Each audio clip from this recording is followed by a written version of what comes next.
నా దగ్గరకు రండి, పాప శాపాల నియమం నుంచి తప్పిస్తాను, మరణపాశం నుంచి తప్పించి నిత్య జీవం నీకు ఇస్తానని చెప్పి దేవుని ప్రేమ పిలుస్తుంది.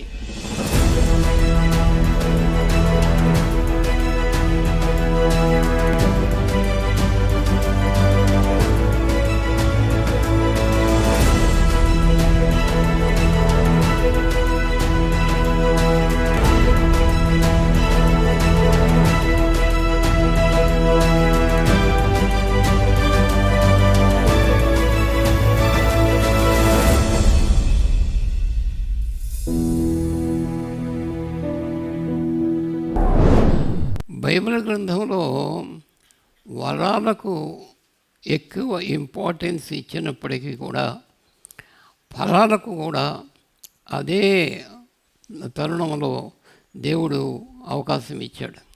ఎందుకంటే మీరు చూడండి, కాయని చెట్టు ఎన్ని సంవత్సరాలు ఉండా ఫలితం ఏముంది? అంజూరపు చెట్టు దగ్గరికి వెళ్ళాడు, యేసుప్రభుకి ఆకలి అయిందంట. అయిందా? అవుతుంది. ఆయన కూడా రొట్టె ముక్కలు చేప ముక్కలు ఆడకి పెట్టారు, ఈయన తిన్నాడు. అవునా? ఆయనకి ఆకలి అవుతుంది. ఆయనకి మన గురించిన భారం ఉంటుంది. అంటే మన గురించినంటే ఆయన చేత నాటబడి ఆయన ఉద్యానవనంలో పెరుగుతున్న మొక్కలాంటి మన మీద ఆయనకు ఆశ ఉంటుంది. ఆ చెట్టు పడిమలిసిందో ఇంకొక రకంగా వచ్చిందో నాకు తెలియదు, కానీ ఆ చెట్టు ఏమైందంటే ఒక్క కాయ కూడా, మీ దొడ్డు అట్టని చెట్టు ఉందనుకో, మీరేం చేస్తారు చెప్పండి? అది ఫలించకపోవడానికి కారణం ఏంటని ఆలోచించాలి. దానికి ఫలించడానికి తగిన అవకాశము, వనరులు అన్నీ ఉన్నాయి, కానీ ఆ మొక్క నాటిన రోజున ఉన్న సంతోషం ఆయన జీవితంలో తగ్గిపోతాయింది. మొక్క నాటిన సంతోషం తగ్గిపోతాయింది. అది ఏదో ఫలమిస్తుంది, ఒక కాయ కాస్తుంది, అది కమ్మని కాయ కాస్తుంది, తీయని ఫలం ఫలిస్తుందని మొక్క నాటుదాం. కానీ అది ఏమిచ్చింది? అసలు కారుకాయలు కూడా కాయలేదు. ఏ కాయలేదు. కానీ ఏమైందంటే దాన్ని యేసు ప్రభు శపించక తప్పలేదు. ఏమన్నాడు? ఎన్నడూను కాయకుందువు కాక. చూసారా? ఓర్పుకి లిమిట్ ఉందండి, ప్రేమకు హద్దులు ఉన్నాయండి. దేవుని స్తోత్రం. ఈ మాటను బట్టి చూస్తే శిష్యులు వెళ్ళి, మరి మనలాంటి అనుమానస్తులే యేసు ప్రభు చెప్పాడని వెళ్ళి చూశారు. ఏమైంది? చెట్టు ఎండిపోయింది. ఇంతకాలం పడిన ప్రయాస ఏమైపోతుంది? ఎవరు పడిన ప్రయాస? పరలోకంలో ఉన్న తండ్రి, భూలోకంలో ఉన్న కుమారుడు, ఇంకెవరండి? దాన్ని పోషించి పెద్ద చేసిన వీళ్ళందరూ ఎంతకాలం ప్రయాసపడిన తర్వాత ఆ ప్రయాస వృధా అయిపోయింది. ఎంత భారం అనిస్తుంది, ఎంత కన్నీళ్ళు వస్తాయో చూడండి. అలాగే తోటలో నాటబడిన అంజరపు చెట్టు, దేవుని స్తోత్రం, ఒకటి ఉన్నది. దానిలో నాటబడిన చెట్టు ఏమైంది? యజమాని చూశాడు, ఇది ఎందుకు ఫలించడం లేదు? ఫలించకపోతే తోటమాలి వచ్చాడు, ఇది ఫలింపచేస్తాను ప్రభు. ఈ సంవత్సరం కూడా, ఏ సంవత్సరం చెప్పండి?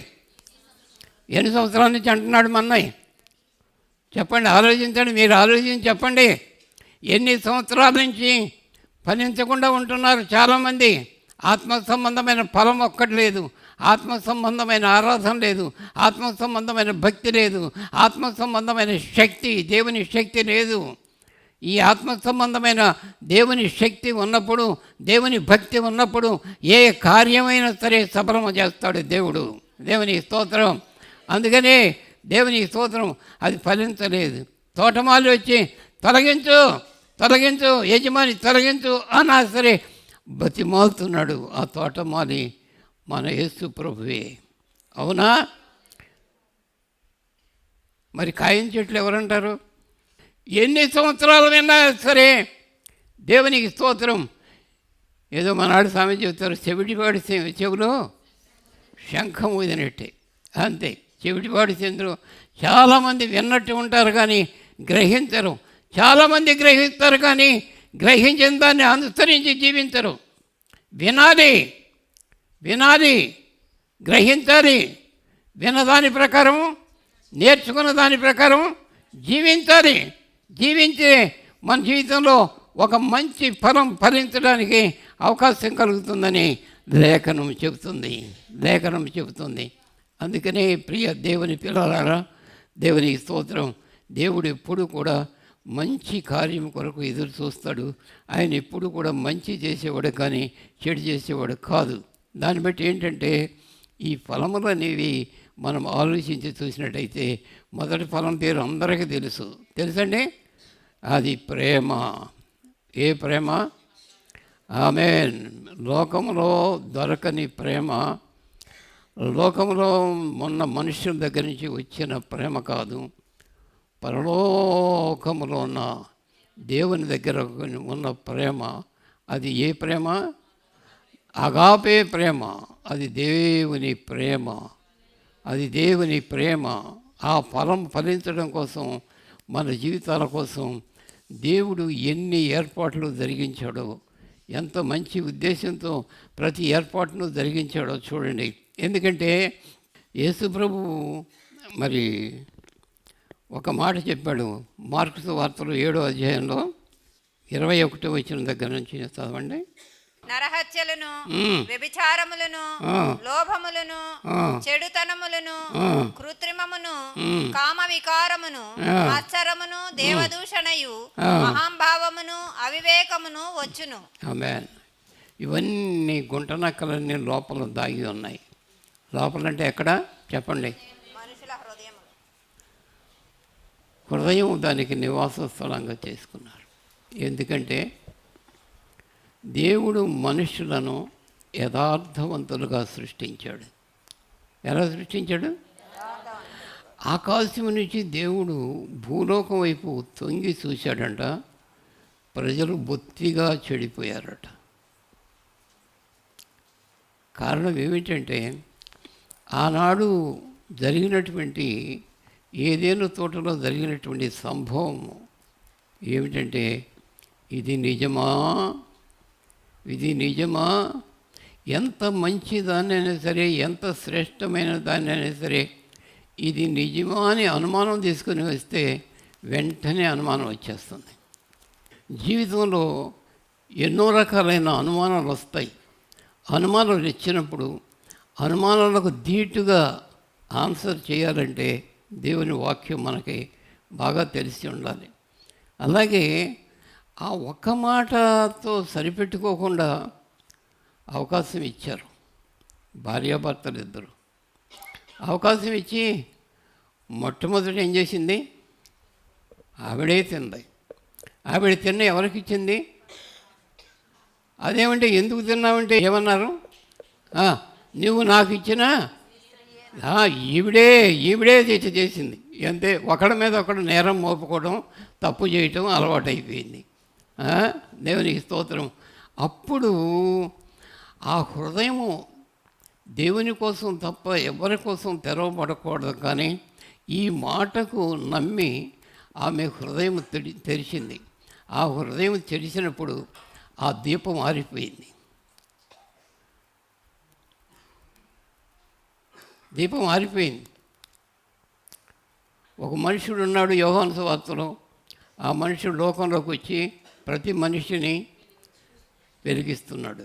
ఆ ఆరిపోయిన దీపం ఆరిపోయినప్పుడు ఇప్పుడు చదువుకున్న లక్షణాలన్నీ ఎవరిలో ఉన్నాయి? సైతాన్లో ఉన్నాయి.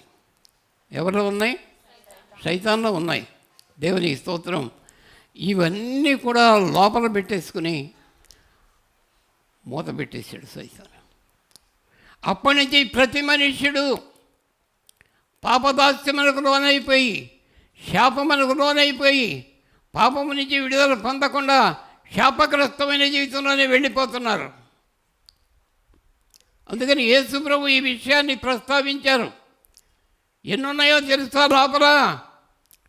మీరు తినేసి చూస్తున్నారు.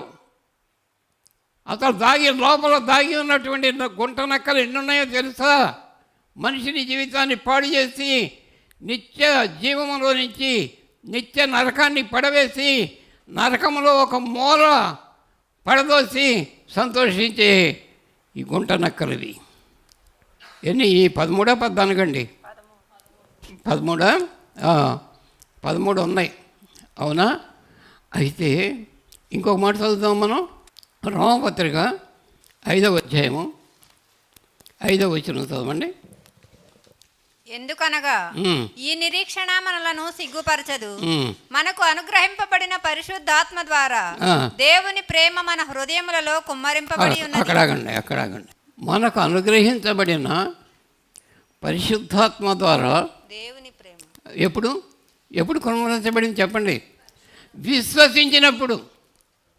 నీ హృదయం తెరిచి యేసు నాకు కావాలి, యేసు నా రక్షకుడని. ఎవరావాడు? అపొస్తలుల కార్యంలో 16వ అధ్యాయంలో ఉన్నప్పుడు ఎవరు? లూదియా హృదయం తెరబడినప్పుడు వెంటనే ఆమె విశ్వాసం ద్వారా ప్రభునందు విశ్వాసం ఉంచి దేవుని వల్ల దీవించబడింది.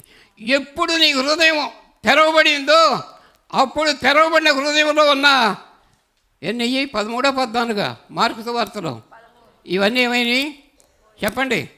బయటకు వెళ్ళిపోయినాయి. ఇప్పుడు ఏమి దేవుడు అనుగ్రహించాడు? ఆత్మ వరములు, ఆత్మ ఫలములు అనుగ్రహించాడు.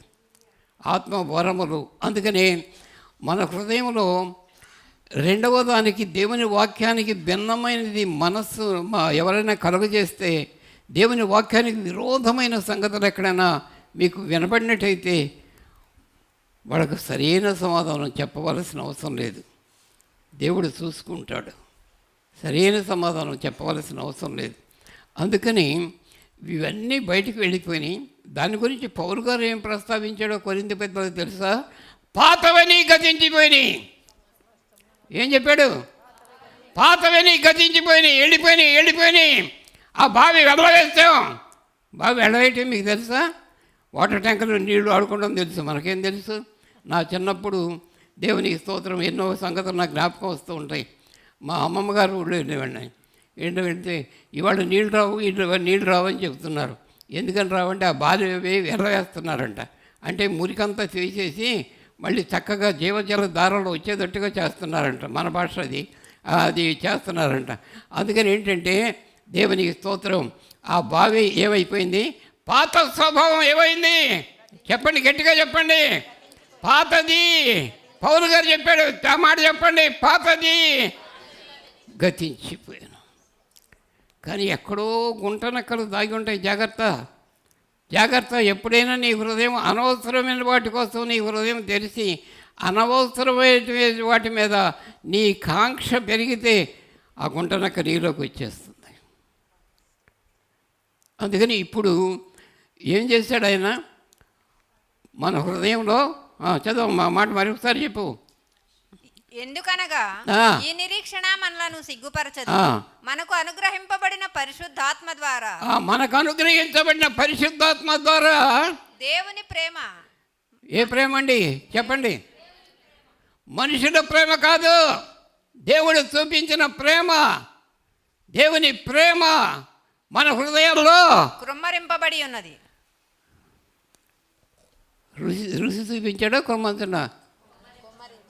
కుమ్మరించడం అంటే నిండారం పొర్లి ప్రవహించేట్టుగా, ఇంకోటి ఏది దానిలో ప్రవేశించకుండా, ఇంకా దేశం కానీ కుళ్ళు కానీ కుచితం కానీ ఇంకా దానిలో ఏది ప్రవేశించకున్నట్టుగా దాన్ని ఏం చేస్తాడంటే నింపేస్తాడు, ఫుల్ఫిల్ చేసేస్తాడు దాన్ని అంతనే కూడా. ఏమిటది? నీ హృదయము నింపబడింది. అందుకని యేసు అంటాడు, నీ హృదయం దేంతో నింపబడుతుందో అదే మాట్లాడతావు, అదే మాట మాట్లాడతావు నీవు. దేవుని రెండవ మాట మాట్లాడలేవు. అందుకనే దేవునికి స్తోత్రం. కొంతమంది బూతులు పంచాంగం మాట్లాడతారు. వాళ్ళ హృదయం ఇంకా నిండలేదేమో, ఏ పక్కన ఖాళీ ఉందేమో, దాన్ని దొరపట్టడానికి ప్రయత్నం చేస్తుంది సైతాను. అట్లా కాకుండా ప్రియమైన దేవుని పిల్లల ద్వేషం కానీ, పగ కానీ, అసూయ కానీ, మత్సరము కానీ డంభము కానీ అసహించేటిది క్రీస్తునందు తప్ప దేని యందు మనం అసహించకూడదని చెప్పినట్టుగా అలాంటి అతిశయము ఎంతో గొప్పది కనుక దాని యందే మనం అతిశయించాలి. లోకములో దేన్ని బట్టి కూడా మనం అతిశయించకూడదు. ఆ ప్రేమ మన హృదయాల్లో ఏమైపోయింది? కృమ్మరించబడింది. మన హృదయాల్లో ఇప్పుడు ఏమి నిండిపోయింది? దేంతో నింపబడింది? దేవునికి స్తోత్రం. ఆ ప్రేమతో నింపేశాడు. రెండవది ఇంకోటి తెలుసా?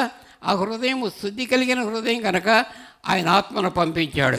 హల్లెలూయా. దేవుని స్తోత్రం చెప్పండి, గట్టిగా దేవుని స్తోత్రం చెప్పండి. ఆయన ఆత్మ కూడా నింపించాడు. ఆయన ఆత్మ మూడవ వ్యక్తి అయిన, త్రిత్వంలో మూడో వ్యక్తి అయిన పరిశుద్ధాత్ముడు ఎక్కడికి వచ్చాడు? ఇప్పుడు మనలో ఉన్నాడు. ఈ జీవితం ఎంత ధన్యకరమైందో, ఈ జీవితాన్ని ఎంత ప్రేమించి ఏ స్థితిలో నుంచి అధపాతాళములో నుంచి పరలోకములకు తీసుకుని వెళ్ళంతగా ఈ జీవితానికి మేలు చేసిన దేవుని ప్రేమను మనం ఎప్పుడూ మర్చిపోకూడదు. దేవుని ప్రేమను ఎప్పుడూ మర్చిపోకూడదు. అందుకని ప్రియ దేవుని పిల్లలారా, దేవునికి స్తోత్రం. ఈ మాటను జ్ఞాపకం చేసుకోండి. అయితే దేవుడు లోకమును ఏం చేశాడు? ఎంత ప్రేమించాడు చెప్పండి? ఎంత ప్రేమించాడు? దేవునికి స్తోత్రం. ప్రేమించి ఆయన చేసిన గొప్ప కార్యాలు కొన్ని 1, 2, 3 చూద్దాం. లోకశాస్త్రం 4:40.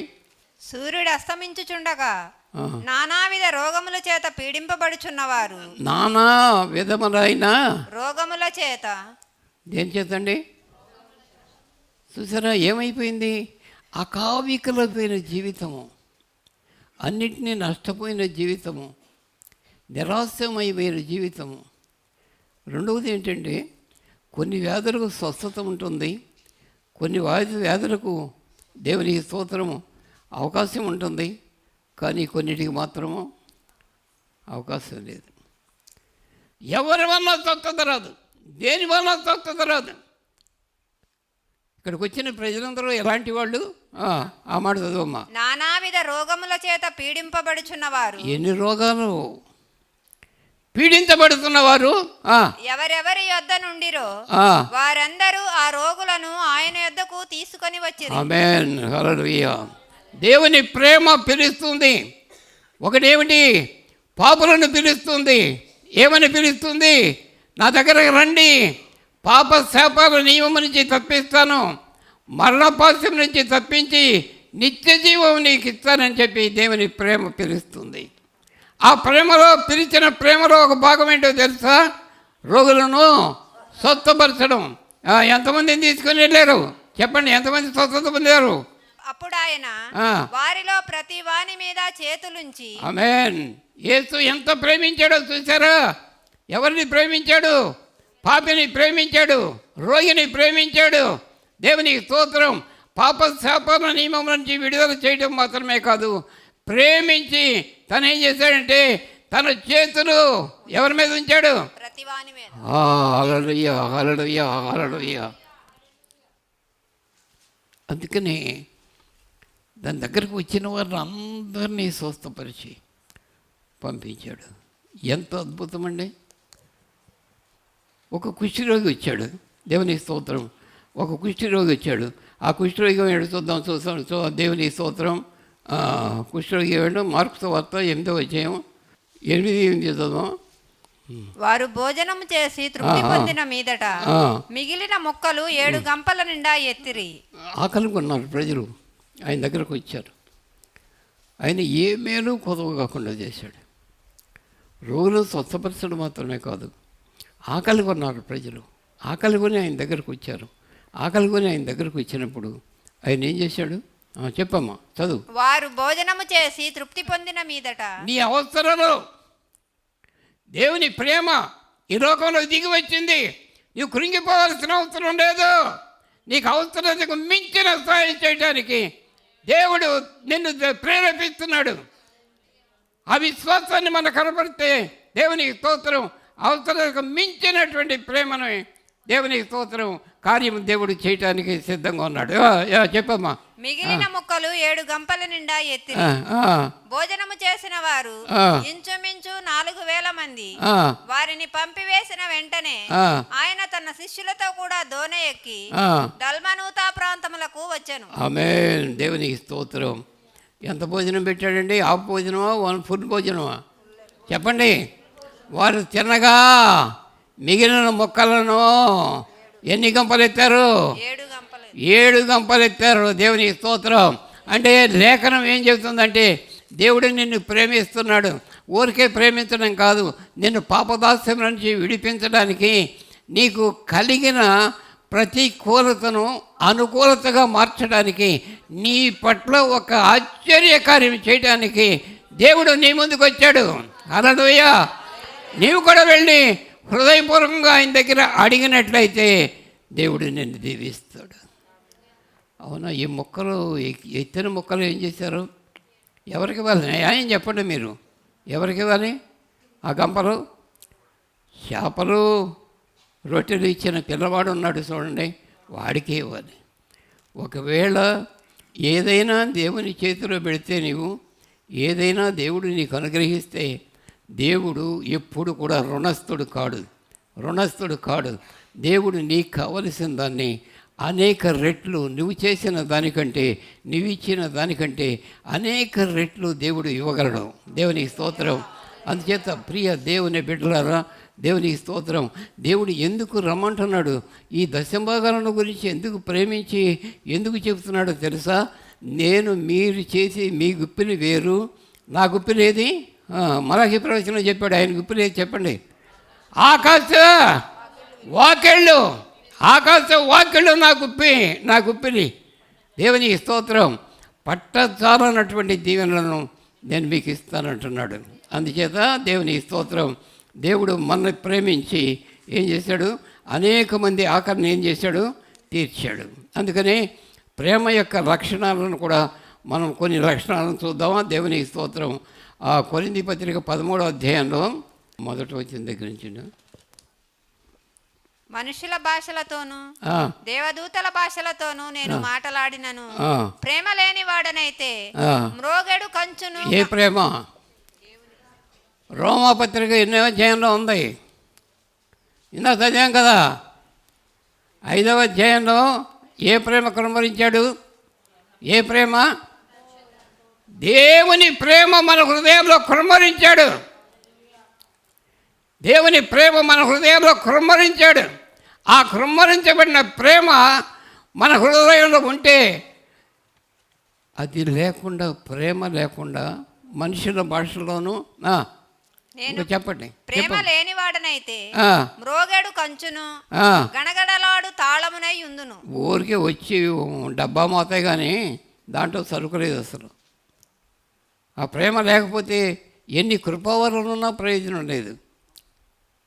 ఎంత సామర్థ్యము, ఎంత శక్తి ఉన్నా సరే ప్రయోజనం లేదు. అన్నిటికంటే శ్రేష్టమైంది విశ్వాసము, ప్రేమ, నిరీక్షణ. వీటన్నిటిలో శ్రేష్టమైంది ప్రేమ ఒక్కటే. ఆ ప్రేమ ఒకటి దేవుని ప్రేమించే ప్రేమ, రెండవది మనుషులను ప్రేమించే ప్రేమ. నీ పూర్ణ హృదయంతోనూ, నీ పూర్ణ ఆత్మతోనూ, నీ పూర్ణ వివేకముతోనూ నీ దేవుడైన యెహోవాని ప్రేమించు. దేవుని ప్రేమ ఉన్న చోట శైతాను ఉండలేదు. దేవుని ప్రేమ ఉన్న చోట శైతాను కార్యం చేయలేదు. దేవుని ప్రేమ ఉన్న చోట దేవునికి స్తోత్రం, దేవుని యొక్క ఆశీర్వాదం సమృద్ధిగా ఉంటుంది. అందుకని దేవునికి స్తోత్రం. దేవుని ప్రేమ చేత మన హృదయాలు నింపబడాలి. ఇంకా చదవమ్మా, కొంత 1-2 మాటల కిందకి వెళ్దాం. ప్రవచించు కృపావరము కలిగి మర్మములన్నీయు జ్ఞానమంతయు ఎరిగిన వాడనైనను, కొండలను పెకలింపగల పరిపూర్ణ విశ్వాసము గల వాడనైనను, ప్రేమ లేని వాడనైతే నేను వ్యర్థుడను. అన్నిటికీ మూలం ఏమంటున్నాడు? ఏ ప్రేమ? అగాపే ప్రేమ, దేవుని ప్రేమ. దేవుని ప్రేమ నీ హృదయంలో నిండిపోయి ఉండాలి. ఆ ప్రేమ ద్వారా ఆ వాక్యాన్ని మీరు పంచిపెట్టాలి. ఆ ప్రేమ ద్వారా మనుషుల మధ్యలో మరి సంచారం చేసి మనుషులను ఆ ప్రేమ పంచిపెట్టాలి. సువార్త అంటే ఏంటి? దేవుని ప్రేమను, ఆ ప్రేమ ఎరగని చోట, ఆ రోగం ఉన్న చోట, ఆ సమస్య ఉన్న చోట, ఆ ప్రతికూలత ఉన్న చోట దేవుని ప్రేమను ఏం చేయాలి? పంచిపెట్టండి. మనకు దేవుడు అనుగ్రహించిన కృపది. దేవునికి స్తోత్రం. ఇప్పుడు మీ మనసులో నెమ్మదిగా ఉందా? పగ ఉన్నంతసేపు, దేహం ఉన్నంతసేపు మనసులో ముళ్ళుండట్టే, ఏదో ఒక మనసులో చెడుతనం దాచుకున్నట్టే. అందుకని పగబెట్టుకోవద్దు. క్షమించాల్సిన చోట క్షమించు. దిద్దుబాటు చేసుకోవాల్సిన చోట, ఒకవేళ నీ ప్రేమ తక్కువైతే దిద్దుబాటు చేసుకుని, ప్రభువా ఆ ప్రేమతో నన్ను నింపు, ఆ ప్రేమకు నన్ను కూడా వారసులుగా చేయని ప్రార్థన చేసుకుని మనం ముందుకు వెళదామా? దేవునికి స్తోత్రం. అందుకని ఒక్క నిమిషం తల వంచితే ప్రార్థన చేసుకుందాం. నీ ముందు నిలిచిన ప్రభు అయిన యేసుక్రీస్తు వైపు చూసావా? ఇప్పుడు నీకోసం ఏం చేశాడు, ఎంత త్యాగం చేశాడో చూసారా? పరలోకాన్ని విడిచిపెట్టాడు, భూలోకానికి వచ్చాడు. శాపగ్రాహి అయి తను మన శాపాలను, మన పాపాలన్నీ శిలువ మీదకు మోసుకొని వెళ్ళిపోయాడు. అందుచేత ఆయన అంటున్నాడు, శిలువ వేసిన వాడిని చూసి అంటున్నాడు, తండ్రి వీరేం చేస్తున్నారో వీరికి తెలియదని వాపోతున్నాడు. దేవునికి స్తోత్రం. ఎందుకంటే వాడు చేసింది అన్యాయమే, వారు చేసిన దుష్టత్వమే, వారు చేసిన నీచమైన పనే. వాళ్ళు కోరుకుంది ఎవరిని కోరుకున్నారు? బరబ్బను కోరుకున్నాడు. యేసుని సిలువేయమన్నారు. గొప్ప అద్భుతాలు చేసి, గొప్ప ఆశ్చర్యాలు చేసి, పరలోకము నుంచి దిగివచ్చిన వాడు అని చెప్పబడిన యేసుని సిలువేశారు. నిజంగా చూసారా?